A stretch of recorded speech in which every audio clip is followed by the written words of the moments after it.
বিরতির আগেই বলেছিলাম যে এবার আপনাদের নিয়ে যাব এই বড়দিনের সকালে চিড়িয়াখানায়। সেই চিড়িয়াখানায় এবারের মূল আকর্ষণ কি, কাকে দেখতে ভিড় জমছে, ভিড় কি এই সকালে জমেছে আদৌ, ছবিটা ঠিক কি, আমাদের প্রতিনিধি রওনক আমাদেরকে আরো ডিটেলে জানাতে পারবেন। রওনক,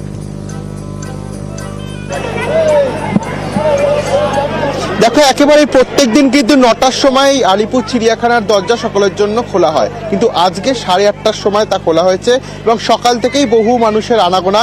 বিশেষ করে বাঘের খাতার সামনে যে ভিড় প্রত্যেক বছর জমে, সেই ভিড়ও দেখা যাচ্ছে এবং সকাল থেকেই মানুষ বিভিন্ন প্রান্ত থেকে আসছে এই চিড়িয়াখানাতে। এবং শুধু তো পশু পাখিকে দেখতে নয়, এই চিড়িয়াখানার যে এত বড় মাঠ, বিভিন্ন জায়গায় তারা বসে নিজেদের মতো করে সময় কাটায় এবং একটা যে পিকনিকের আমেজ, সেই পিকনিকের আমেজে মেতে ওঠে গোটা বঙ্গবাসী।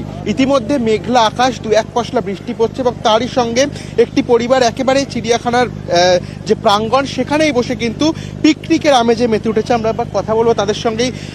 এবছরে কি মানে প্রত্যেক বছরই চিড়িয়াখানায় আসা হয়? আমরা চিড়িয়াখানায় প্রত্যেক বছর আসি, তবে 25শে ডিসেম্বর আসিনি কখনো, এইবার প্রথম আসলাম আর কি। আর আজকে প্ল্যানিং কি রয়েছে?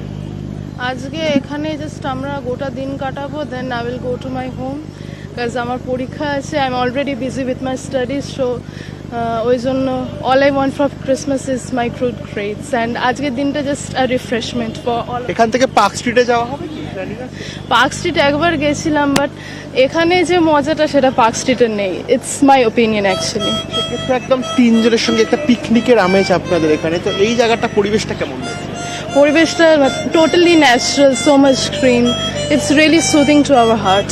একবার তোমার একটা সুর শোনাবো, যে জিঙ্গেল বেলের সুর মাউতার গানে একেবারে তারা কিন্তু তাদের মতো করে সময় কাটাচ্ছে। অর্থাৎ চিড়িয়াখানায় যে চিত্রটি দেখা যায়, পশু পাখিকে দেখার ভিড় এবং নিজেদের মতো করে তারা সময় কাটাচ্ছেন। অর্থাৎ এই যে মাউতার গান বাজিয়ে সময় কাটানো, বিভিন্নভাবে বিভিন্ন জায়গায় নিজেদের চড়ুই ভাতি করা, সেই ছবিই কিন্তু ফুটে উঠছে আমাদের ক্যামেরায়।